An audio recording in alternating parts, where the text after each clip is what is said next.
किसान भाइयों, अन्नदाताओं, रबी के फसलों में दाल वाली फसलों के लिए चने का भी प्रमुख स्थान है। आप जानते हैं कि हम सब लोग अपने जीवन में चने का अनेक प्रकार से प्रयोग करते हैं। मेरा ख्याल है चने का जितना प्रयोग कई प्रकार से किया जाता है, शायद ही किसी और दाल वाली फसल का उपयोग किया जाता होगा। आज हम आपसे उन्नत चने की खेती के बारे में बात करेंगे। देश में दलहन और तिलहन की काफ़ी कमी रहती है। हमारी सरकारें भी दाल और तेल की खेती में बढ़ोतरी के लिए तरह तरह के सहयोग उपलब्ध करा रही है, जिससे कि दाल की और तिलहन की उपज अधिक हो। आज मैं चने के उन्नत खेती के बारे में बात करूँगा। जब उन्नत खेती की बात आती है तो सबसे पहले उन्नतशील जातियों की आवश्यकता महसूस होती है। यदि हमारी जात उन्नतशील रहेगी तो पैदावार भी अच्छा मिलेगा। जातियों में विशाल, फूले विक्रम, वैभव, उज्जैन 24, फूले विक्रांत, इंदिरा चना, एफ विक्रांत गणगौर जातियां हैं। जबकि काबुली चने में पूसा काबुली 1003 और पूसा 256 अच्छी जातियां हैं। बुआई के पूर्व बीज को उपचारित करें। इसके लिए 10 ग्राम ट्राइकोडर्मा 1 किलोग्राम बीज शोधन के लिए प्रयोग में लाएं। चने की बुआई के लिए 60 से 70 किलोग्राम बीज की आवश्यकता होती है। काबुली चने का बीज कुछ अधिक लगता है। इसके लिए 60 से 90 किलोग्राम बीज प्रति हेक्टेयर की दर से लगती है। चने के बीज की गहराई 5 से 8 सेंटीमीटर रखना चाहिए। जहाँ उकठा लगता हो वहाँ बीज की गहराई थोड़ी अधिक की जा सकती है। देश के शुष्क और शीत क्षेत्रों में जैसे उत्तर प्रदेश, मध्य प्रदेश, महाराष्ट्र, आंध्र प्रदेश, राजस्थान, कर्नाटक आदि राज्यों में प्रमुखता से चने की खेती की जाती है। सबसे अधिक क्षेत्रफल पर चने की खेती मध्य प्रदेश में की जाती है। जहाँ सिंचाई की सुविधा न हो, चने की बुआई सितंबर से नवंबर के बीच कर दें, और जहाँ सुविधा हो वहाँ चने की बुआई आप दिसंबर के दूसरे सप्ताह तक कर सकते हैं। यदि आप देर से चना बोते हैं तो इनके पछेती जातियों का प्रयोग करें। पछेती जाति समझ करके ही देर से चने की बुआई करें। विभिन्न क्षेत्रों में चने की फसल बिना सिंचाई के ली जाती है। पहली सिंचाई यदि आपके पास सुविधा है तो बुआई के साथ या थोड़ा पहले करना चाहिए। दूसरी सिंचाई 40 से 50 दिन बाद फूल आने के समय करना चाहिए। तीसरी सिंचाई जब फल आने लगें, फलियां बनने लगें, उस समय आप तीसरी सिंचाई करें। किसान भाइयों, कोई भी फसल सर्वाधिक उपज तभी देती है जब बीज अच्छे किस्म का, रोग और कीट का नियंत्रण, सिंचाई का ठीक समय से प्रबंध किया जाए। चने की अच्छी किस्मों की उपज प्रति हेक्टेयर 32 से 42 कुंटल प्रति हेक्टेयर होता है। चने की खेती में कुछ विशेष सावधानी रखनी होती है। चने के पौधों में शाखाओं को बढ़ाने के लिए चने के ऊपरी सिरे को तोड़ दिया जाता है, काट दिया जाता है। इसको अंग्रेजी में नीपिंग की क्रिया कहते हैं। पहले गांव की महिलाएं, लड़कियां खेतों से चने की साग लाती थीं। अपने आप जो है इसका ऊपरी सिरा टूट जाता था और वहाँ से बहुत सी डालियाँ निकलती थीं। तो चने की खुंटाई यानी ऊपर के सिरे को तोड़ना बहुत ही आवश्यक होता है। इसके सही समय बुआई के 30-35 दिन बाद रहता है, यानी आप खुंटाई या नीपिंग जब करवाएं तो पौधा जब 30-35 दिन का हो जाए उसके बाद ही उसकी खुंटाई करनी चाहिए, उसका ऊपरी सिरा तोड़ देना चाहिए। चने के खेत में उर्वरा शक्ति न हो तो इसके उर्वरा शक्ति को बढ़ाने के लिए 10 किलोग्राम नाइट्रोजन और 25 किलोग्राम फास्फोरस प्रति हेक्टेयर की मात्रा से आप डालें। ये बुआई के पहले ही खेत में मिला दें।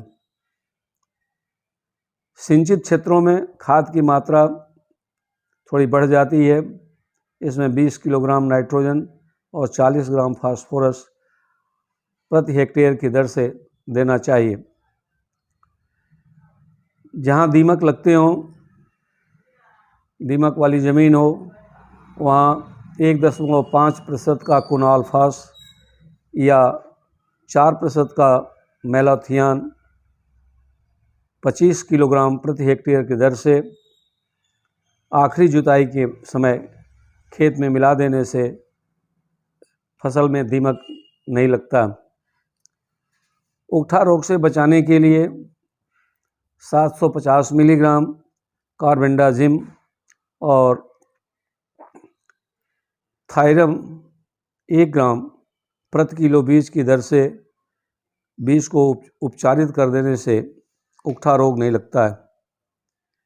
बीज को यदि आप राइजोबियम कल्चर से शोधित करते हैं तो इससे आपके खेत में चना अधिक नाइट्रोजन फिक्स करेगा, आपके खेत की उर्वरता बढ़ेगी। राइजोबियम के अलावे एक पीएसबी कल्चर होता है जो फास्फोरस को घुलनशील बनाता है। किसान भाइयों, एक बात आपको मैं ज़रूर बताना चाहूँगा कि जितना आप फास्फोरस अपने खेत में डालते हैं वो पूरा का पूरा फास्फोरस आपकी फसलें ले नहीं पाती हैं, ये अघुलनशील हो जाती है फास्फोरस। इसको घुलनशील बनाने के लिए कुछ कल्चर बना हुआ है जिसको हम पीएसबी कहते हैं, फास्फोरस सॉल्युलाइजिंग बैक्टीरिया। उससे यदि आप ट्रीट करते हैं तो खेत में पहले से उपस्थित फास्फोरस आपके पौधे प्राप्त कर लेंगे और आपको फास्फोरस की मात्रा नहीं देनी होगी या बहुत कम देनी होगी। में उकठा रोग अधिक लगता हो वहाँ चने की बुआई गहराई और बुआई देर से करना चाहिए। किसान भाइयों, बताए गए तरीके से खेती करके आप अच्छी उपज प्राप्त कर सकते हैं।